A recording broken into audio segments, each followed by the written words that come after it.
د لټانو منطق، بهانې او وسوسې. لوی خدای هر انسان ته په یوه نه یوه خاصه برخه کې استعداد ورکړی دی. بختور هغه څوک دي چې خپل استعدادونه وپېژني او له هغو سره خپلې هلې ځلې او دقیق تصمیمونه ملګري کړي او له دې لارې خپل ځان د یو موفق انسان په توګه ثابت کړي. مګر د دې ترڅنګ په ټولنه کې داسې خلک هم کم نه دي چې نه خپل استعدادونه کشف کړي او نه د یو ژوندي او ګړندي انسان په توګه میدان ته راوتلي دي. دا ډول خلک تل د شکایت په حال کې وي، نه له ځانه راضي وي او نه له نورو، چې په عام ډول سره دغه شان خلک ناموفق خلک بلل کیږي. د دوی د ناموافقت دلیل بل ځای نه دی بلکې په خپله د دوی په ځانونو کې دی. خو کله چې له دوی څخه د خپلې بېهویتۍ ژوند پوښتنه وکړي نو دوی هیڅ وخت خپل ځان ته ګوته نه نیسي بلکې ټوله پړه د یو ډول بهانو په جامو کې په حالاتو، شرایطو او نورو باندې ورچوي. دوی د خپلې ناکامۍ بېشمیره دلایل او بهانې له ځانه سره ساتي او دا زړه خوړونکې پروسه له ځانه سره د یو عادت په توګه ملګري کوي. هر کله چې کوم کار ته ورمخکې کیږي د کار د حل او ترسره کولو پر ځای د کار د پاتې کېدو لپاره زمینې لټوي. د رواني مسایلو یو شنونکي د داسې لټو او بېکفایته خلکو د متزلزلو شخصیتونو د تحلیل پر اساس د دوی د عذرونو او بهانو یو لیست وړاندې کړی چې موږ هم پکې کولی شو خپل ځان تحلیل کړو او دا پکې وګورو چې له دې بهانو څخه کومې زموږ په اړه صدق کوي. دا بهانې په لاندې ډول دي: که چیرې له ما سره خلکو مرسته کړې وای، که چیرې امکانات کم شوی نه وای، که چیرې شرایط ښه وای، که چیرې نورو خلکو زما خیال ساتلی، که چیرې د خلکو خبرې نه وای، که چیرې مخکې له مخکې خبر وای، که چیرې وخت سمه یاري کړی وای، که چیرې نورو خلکو نه وای ویرولی، که چیرې پیښې راته نه پیښېدلی، که چیرې پیسهدار دنیا ته راغلی وای، که چیرې مې له تیرو فرصتونو استفاده کړی وای، که چیرې مې نورو خلکو اعصاب نه خرابولی، که چیرې د بدو سترګو اثر نه وای، که چیرې مشرانو تشویق کړی وای، که چیرې مې د مرستې څوک لرلی، که چیرې زما کورنۍ ماته د سړي په سترګه کتلی، که چیرې کوم بل ځای اوسېدلی، که چیرې د پلاني په ځای وای، که چیرې مې خلق نه وای په تنګ شوی، که چیرې بیا حوصلې شوی نه وای، که چیرې له ما سره ټول مخالف نه وای، که چیرې موقع راشي، که چیرې مې د بخت ستوری ځلېدلی وای، که چیرې مې له لاسه پیسې نه وي وتلی، که چیرې مې یوازې د ځان لپاره کار کولی، که چیرې زما خبرو ته نورو غوږ نیولی. د یو کار د ترسره کولو لپاره دا ډول بهانې جوړول د لټانو او ناکامیدونکو خلکو مکاري ده. د دې پر ځای خپل ځان په روحي او جسمي توګه چمتو کړئ، ځان ته جرأت ورکړئ، خپله روحیه لوړه وساتئ او خبر ولرئ منفي افکار ستاسې کاري انګیزه له منځه وړي. خپل حالت وسنجوئ او د ضعیفونکو اندېښنو پر ځای جرأت بخښونکي پلانونه جوړ کړئ. دې ته دقیق شئ. کله چې باور ولرئ چې دا کار ناشونی دی، ستاسې فکر په داسې دلایلو پسې ګرځي چې ستاسې همدا منفي باور ثابت کړي. خو کله چې په دې باور ولرئ چې دا کار شونی دی نو ستاسې فکر د هغو د سرته رسولو لارې چارې سنجوي. د نیکمرغۍ په لوري انسان له وړوکوالي څخه د زړبودۍ تر وخته د بېلابېلو خیالونو او ګمانونو سره ژوند تیروي. کله ناکله خپل هیلو ته رسیږي او کله د هڅو او منډو رامنډو نتیجه پوچه او بې ثمره راوځي. همدا سبب دی چې د ناامیدۍ او انزوا پر اوبو د خپلې انرژۍ لمبې وژني او کله ناکله د خپل شکست له عواملو څخه رغنده الهام واخلي او له خپلو دقیقو زده کړو نه کار واخلي، نو بیرته د کامیابۍ او هیلهمندۍ لوری پیدا کوي. په رښتیا سره دا ځان ته سببونه لري چې یو سړی ناامیده کیږي او له ژوند سره مبارزې استعداد له لاسه ورکوي او بل سړی ورځ تر بلې د پرمختیا او کامیابۍ پړاوونه وهي. حقیقت دا دی چې بریا او د ژوندانه فضا د هغه چا په کنټرول کې ده چې ژر له پښو نه لویږي. بېلابېلې چارې په نظر کې نیسي، له تنوع، اجتماعي اړیکو، تلاش او مقاومت څخه کار اخلي او خپلو هیلو ته د عمل جامه ورغوندي. له بشر سره د عقل، فکر او وجدان قواوې ملګري دي. نو آیا له هغو نه په استفادې سره باید د یوې سالمې او بهترې ټولنې درلودونکي ونوسو؟ آیا نه غواړو چې د خپل وجود له نننۍ ارامۍ څخه برخمن شو او په کار او ژوند کې د خوښۍ او کامیابۍ شور او ځواک پورته کړو؟ نو ولې د خپلو ناسمو خبرو او تصمیمونو په واسطه پر ځان او نورو باندې ژوند تریخوو؟ له انتقاد سره باید څه ډول برخورد وکړو؟ له لویه سره د هیڅ چا انتقاد نه خوښیږي. موږ غواړو باوري اوسو چې هر څه سم دي، په داسې حال کې چې بشپړ واقعیت هم ونه لري، او کله چې کوم اشتباه کوو تر ډیره نه غواړو چې څوک دې موږ ته متوجه شي. مګر د دې سره سره نور خبرېږي او کله ناکله موږ د اشتباهاتو په غوږ هم وهي. همدا اشتباه کېدی شي همغو خلکو هم په خپل ژوند کې تجربه کړې وي. خو دا یو انساني خاصه ده، لکه چې وایي خپل عیب د ولي منځ، د بل عیب د کلي منځ. نو هر کله چې کومه اشتباه کوئ هیڅ کله داسې فکر مه کوئ چې په موږ به څوک نه خبرېږي. دقیق اوسئ، خلک ستاسې په وړاندې حساس دي، خو ډیر زړه مه ورته تنګوئ. د خلکو دا حالت زموږ په ګټه دی. زموږ په وړاندې د خلکو د ګوتنیونې چلنج موږ د اشتباه له تکرار څخه ساتي. په دې اساس تاسې انتقاد منونکي اوسئ. هیڅ کله له خپل ځان سره تدافعي حالات مه غوره کوئ، ځکه دا حالت ستاسې د ناامنۍ او تزلزل ښکارندویي کوي. انتقاد په سړه سینه واورئ او د هغو منبع بررسي کړئ. خپل ارامي وساتئ. ممکن په تاسو یو څه فشار راوړي، مګر بیا هم زغم وکړئ. یو ژور نفس وکاږئ او خپل اصلاح ته پاملرنه وکړئ. انتقاد زموږ ښه ملګری دی. کېدای شي یو منفي انتقاد هم زموږ مثبت اړخونه پیاوړي کړي. د وخت مدیریت.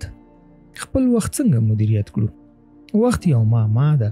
معما ځکه ده چې تل داسې په نظر راځي چې موږ هیڅ کافي وخت په اختیار کې نه لرو، په داسې حال کې چې دا ټول موجود وخت زموږ په اختیار کې دی. له موږ څخه زیاتره دا هیله کوو چې کاش کې زیات وخت مې درلودی، او دا هیله ورزو کوو چې کاش کې هغه ورځ راورسیږي چې موږ ټول هغه کارونه پکې بشپړ کړو چې راته په زړه پورې دي. په ټولیز ډول موږ هر ورځ زیات ساعتونه په واک کې لرو چې په پوره ډول پکې خپل کارونه بشپړولی شو.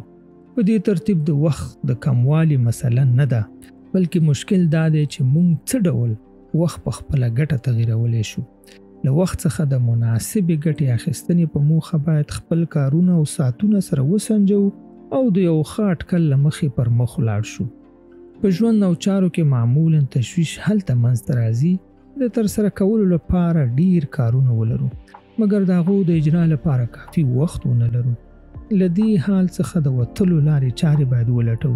په داسې وضعیت کې واقع کېدل اسانه کار دی، خو له هغه نه وتل خورا سخت او طاقت ایستونکی کار دی. تاسې فکر وکړئ، موږ زیاتره انتخابونه له فکر پرته د عادت له مخې کوو. نو د دې لپاره چې غوره انتخابونه ولرو باید خپل عادتونه وپېژنو. د خپلو انتخابونو کنټرولول هغه موضوع ده چې موږ د خپل کار مسیر تعیینوي. موږ باید مسؤلانه فکر وکړو. دا ځکه کله چې موږ دقیق شو، زموږ ناخودآګاه ضمیر د اصلي موضوع لپاره په خپل سر برنامه‌ریزي کوي او د اصلي موضوع لپاره غبرګون ښیي. هدف ته د رسیدو اصلي لاره دا ده چې خپل ښه عادتونه د خپلو ناسمو عادتونو په ځای غوره کړو. خو له هر څه مخکې باید لومړی خپل عادتونه وپېژنو. د یو مثبت تغییر رامنځته کول کوم اسانه خبره نه ده. کله چې موږ خپل وخت په دقت سره ارزیابي کوو، نو وخت په کتو سره خپل عادتونه هم ارزیابي کولی شو. د دې لپاره چې بشپړ وخت ولرو، خپلې غوښتنې راکموو او ځان ته دا ورزده کوو چې څه ډول سم او آګاهانه انتخاب وکړم.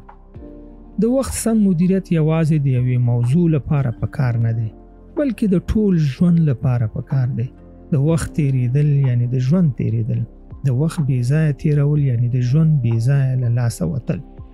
د دې لپاره چې له خپل وخت څخه سمه استفاده وکړو، باید خپل ځان او وخت د مهمو او اړینو کارونو ترسره کولو ته وقف کړو. که چیرې ستاسې دا عادت وي چې خپل کارونه ځنډوئ او وروستیو شېبو ته یې پرېږدئ، د دې عادت د بدلولو لپاره کولی شي ځان ته ضرب الاجلونه وټاکئ. د وخت او ضرب الاجل ټاکل کیدی شي زموږ یو ښه دوست اوسي. نو پورتنیو څرګندونو ته په کتو سره آیا هغه عادتونه چې لرئ له تاسو سره مثبتو نتایجو ته په رسېدلو کې مرسته کوي او آیا دا چې ستاسو په موافقت کې ځنډ پېښوي؟ خپل عادتونه د وخت په مدیریت سره کنټرول کړه. ته باید په عادتونو پسې ولاړ نشي بلکې عادتونه باید په تا پسې ولاړ شي. آیا تر اوسه مو فکر کړی چې ژوند څومره لنډ دی؟ که چېرې تاسې د مرګ په اړه سم فکر وکړئ هلته مو پام کیږي چې ژوند څومره لنډ دی او د هغو د بیا تمدید او د نیولو لپاره هیڅ لاره نشته. آیا دا موضوع جدي او پاملرنې وړ نه ده چې له خپل وخت څخه د مهمو کارونو د کولو لپاره استفاده وکړو؟ څنګه چې ستاسې عمر په ختمېدو دی نشئ کولی هغوی ته ووایئ چې فقط یوه لحظه صبر وکړه. تاسې باید له خپلو لحظو څخه په بهترین ډول ګټه واخلئ. د وخت طبقه بندي او زمان بندي یو ضرورت دی. موږ تل دومره کارونه لرو چې په هغو پسې وخت نه رسیږي. د دې لپاره چې خپل وخت ښه مدیریت کړو په کار ده چې لومړی هغه کارونه ترسره کړو او یا هغو کارونو ته اولویت ورکړو چې تر ټولو مهم دي او هغه کارونه چې د اهمیت له نظره یو څه په کمه درجه کې راځي هغه باید ترې لږ راوروسته اجرا کړو. د وخت دا ډول مدیریت نه یوازې له موږ سره د دې مرسته کوي چې لوی کارونه ترسره کړو بلکې هغه له موږ څخه یو سم او منظم انسان جوړوي. نو په دې اساس د خپل وخت لپاره برنامه‌ریزي وکړه. یو ښه برنامه‌ریزي له تا سره دا مرسته کوي چې تر نورو ډیر کار ترسره کړي. په دې ترتیب د وخت په بې ځایه تېرېدو سره خپل فرصتونه مه ضایع کوه. موږ زیاتره له وخت څخه شکایت کوو چې وخت تېرېږي او مطلوبې نتیجې ته پکې نه رسېږو. د داسې شکایت د ختمولو لپاره پکار ده چې خپل لوی کارونه په لومړي سر کې په وړو کارونو ویشو او دا واړه کارونه بیا په خپل وار سره په کم وخت کې انجام کړو. هو، وخت سره زر دی. موافقیت یعنی څه؟ ستاسو تعریف له موافقیت څخه څه دی؟ آیا لازمه ده چې موافقیت په معنا فکر وکړئ او د هغه په اړه اندېښمن اوسئ؟ تجربو ښودلې ده چې د موافقیت پیژندل هغو ته په رسېدلو کې لومړی ګام دی. که چېرې تاسو غواړئ موافق شئ په لومړیو کې باید هڅه وکړئ چې موافقیت د ځان لپاره تعریف کړئ. موافقیت د خپلو اهدافو تعقیبولو ته وایي. آیا دې ته مو پام شوی هغه هدفونه چې په 20 کلنۍ کې د خپل ځان لپاره په نظر کې نیسئ آیا د هغو هدفونو سره چې په 50 کلنۍ کې لرئ یو شانته دي؟ موږ تل د بدلون په حال کې یو. په دې اساس هغه هدفونه چې موږ په 20 کلنۍ کې ټاکو کېدای شي زموږ د عمر په 30 کلنۍ کې راته بې معنا ښکاره شي او که چیرې زموږ د 30 کلنۍ اهداف د 80 کلنۍ د اهدافو سره یو شان شي باید له ځانه وشرمېږو. ځینې وخت حتی داسې کیږي هغه هدفونه چې موږ د خپل یو کال لپاره په نظر کې نیسو د بل کال لپاره راته زړیږي او د نورو اهدافو د غوره کولو اړتیا پیدا کیږي. له هغه ځایه چې موږ تل د تغییر په حال کې یو او زموږ چاپیریال او په هغو کې ټول افراد تغییر کوي نو په دې اساس مهمه دا ده چې خپل هدفونه په دقیق ډول بررسي کړو او څو وارې تر نظره تیر کړو. د دې کار په مرسته کولی شو چې د خپل تکامل پروسه ووینو او کولی شو له خپله ځانه وپوښتو کله مې چې خپل مخکیني هدفونه ټاکل په کومو شیانو کې مې فکر کاوه او څه پیښه وشوه چې بالاخره مو تغییر وکړ. همدا اوس خپل مغز په کار واچوئ. کومو نوو پوهنو او معلوماتو ستاسې په ژوند کې بدلون راوستی؟ له دې ځای کوم ځای ته ځئ او د کوم مقصد په تعقیب کې یې؟ هره ورځ یو نوې ورځ ده او هره ورځ یو نوې پیل او یو نوې مرحله ده. هره ورځ تاسې نوې تجربې پیدا کوئ او هره ورځ درته د ژوند معنا ځان راښکاره کوي. که چیرې هدفمند ګامونه واخلئ نو دا ټولې ورځې ستاسې په ګټه تېرېږي.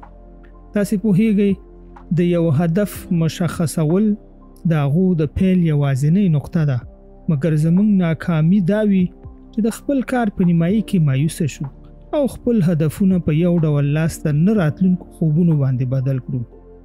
علت دا وي چې خپل هدف مو ځان ته د هغو ټولو جزئیاتو سره مشخص کړی نه وي.